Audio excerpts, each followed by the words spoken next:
Bizarre Brain Comics. Hello, my comic book friends, and welcome to Bizarre Brain Comics. I'm Gary, your host. This is where I like to take a look at some older comics, talk a little bit about the characters and creators, and examine the stories and the art. And this time, I want to take a look back to 1987. 1987, with Marvel's New Universe title of Nightmask, number 4. Before that, I want to plug a couple other YouTube channels. One is Read More Comics. That's the name of it, Read More Comics. And it's something I encourage, read more comics. And another one by Drew Geraci. That's Drew Geraci. He is a comics professional as well as a collector. And he talks about all kinds of aspects of comics. And then, if you haven't ordered your copy, there's my Bizarre Brain Comics Anthology, available on Amazon for $7.99.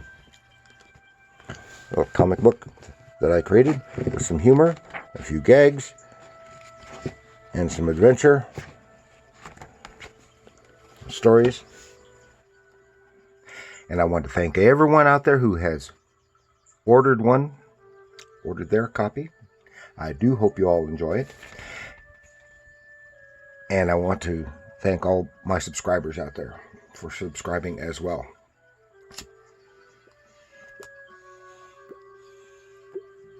Now, Nightmask. Nightmask number 4, 1987 Marvel Comics New Universe. And Nightmask is the name used by several fictional characters published by Marvel Comics. The first being Keith Remsen, and that's the one in this story. It was created by Archie Goodwin for Marvel Comics New Universe. And he first appeared in Nightmask number 1 in 1986. And subsequent versions appeared in the 2006 series New Universal and Marvel's 2012 Marvel Now. And Keith Remsen was an 18-year-old student who went to study at the Kleinman Institute, where they perfected a cybernetic system of entering a person's dreams. And then therein, he received his dream-walking powers in the White event, which gave powers to many of the other people in the new universe. And the original series ran for a total of 12 issues, with Archie Goodwin, in this one anyway. Archie Goodwin's the writer. From what I understand, this was the last one he wrote. Penciler is Ron Wagner, and inks by Tony DeZuniga.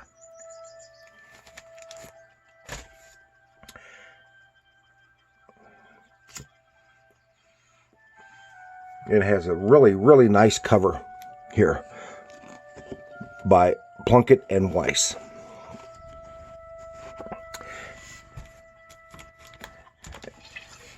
And you see the costume and stuff here, but he only has that costume when he's in the dream realm, because it's not a real physical thing, and he's engaged in whatever he happens to be doing in someone's dreams.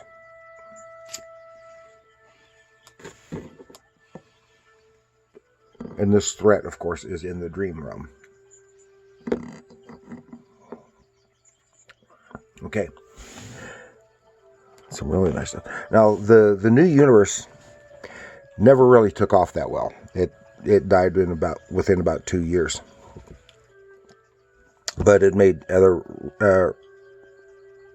resurgences, and some of the characters from the new universe crossed over into the main 616 Marvel universe. And here's the story. The story begins. This is in is the Riviera. It's in Monaco. And this guy's waking up in a hospital from a coma. Sees a young lady in a paper. Says, "Oh, she's the one. She's the one who did this to me." And we don't really know. He met her, and suddenly he was turned comatose and says, "No, she's the princess. She's not going to." He must be mistaken. So here we see that princess as she arrives at Dulles International Airport. That's in case you're unfamiliar, that's in Washington, D.C. But she's gone in from a prim and prissy princess. She comes out and this is her in the background, turned all slinky, and that's the flight attendants talking about her there. And she goes out with a fellow she met on the airplane, and they share a cab. Then it crosses to the splash page. Midnight approaches. See the mechanical arm smashing this mirror with some reflections of a cybernetic type face. And here we see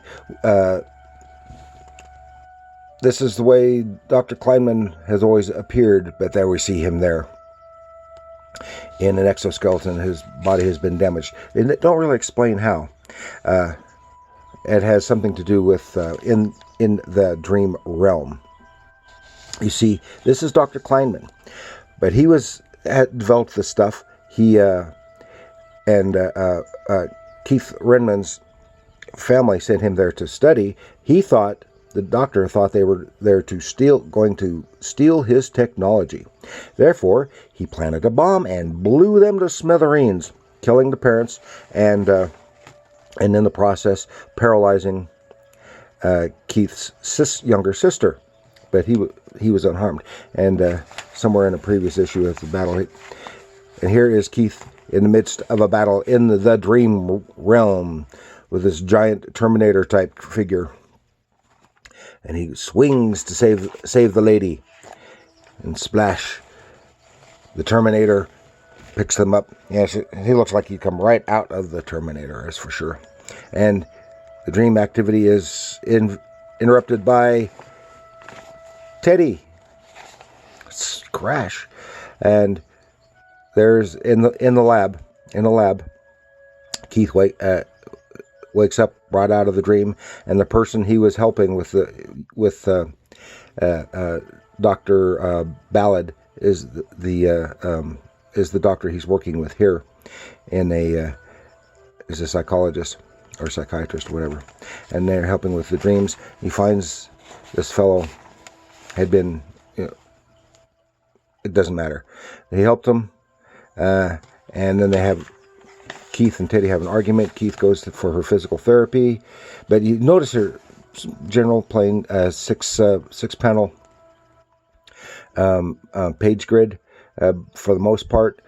Some very nice draftsmanship, and Ron Wagner's own style is kind of subsumed to Tony DeZuniga's, but I think it's probably very good.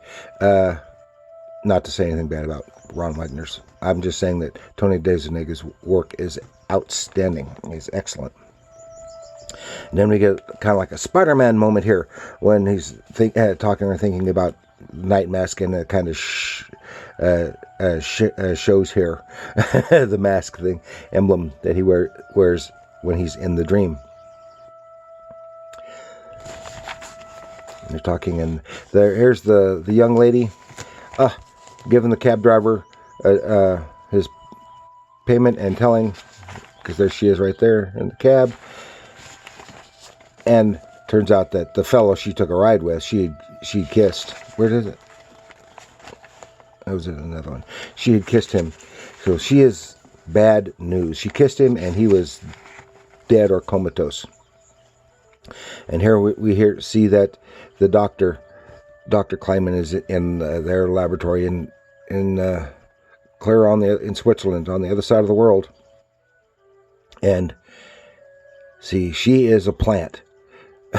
She has some kind of she's kind of like a dream vampire, and he has put a chip in her so they can regulate and observe and detect. And she is there to get him, Keith Remsen. And she's all sex because she's got dual personality, and this sexy vampire type personality only comes out late at night. Her sweet demure image comes out the rest of the time, and they talk about that. And then we have flashbacks in the discussion of how that came about and how that happened, and how they're trying to control her and trying to get her to get Keith. There they are, about to snog when they're interrupted by Teddy. He goes to take care of Teddy. See, really nice draftsmanship. See, look at the lovely face on that lady. And she gives Teddy a little kiss and starts to leave. He takes care of Teddy and then goes to intercept her, the sexy lady in black. And all this back and forth, and then she leans over and see another really nice stuff. He does some really nice shading stuff in there. She kisses him, trying to suck into his dream realm. There they are, suddenly in the dream realm, and she's at him with an axe in an even sexier outfit. And so his plan is to draw on not only his own dreams, but all the dreams of the people he has been involved in, which overpowers her, and she takes off. And then dun dun dun, next, Kingdom of the Gnomes. So their plan to get him didn't work, but she had kissed Teddy on the forehead, so they have an in with Teddy. And that is it. It's well written, well drawn. It's all over a nice product. It's just not interesting, at least not to me. And I see why I didn't read it back then. There's some Archie Goodwin, and I don't know about after that when they had different other writers involved, how well it did, but it obviously didn't do well enough to sell. I was not interested in buying it at the time, and I'm not interested in reading it now. It's just a quality product that didn't produce anything that I can see is worthwhile. Some people might just think it's the greatest thing ever, and that's fine. Because I enjoy I love that cover. I enjoyed reading it. I just could not get terribly interested. It has some interesting concepts, though. So that's all I have got for you this time for Nightmask. And thank you for joining me. Please like, share, subscribe, leave a comment. How did you think of Nightmask in the new universe? How do you like this cover? Ooh. And remember, comics are art.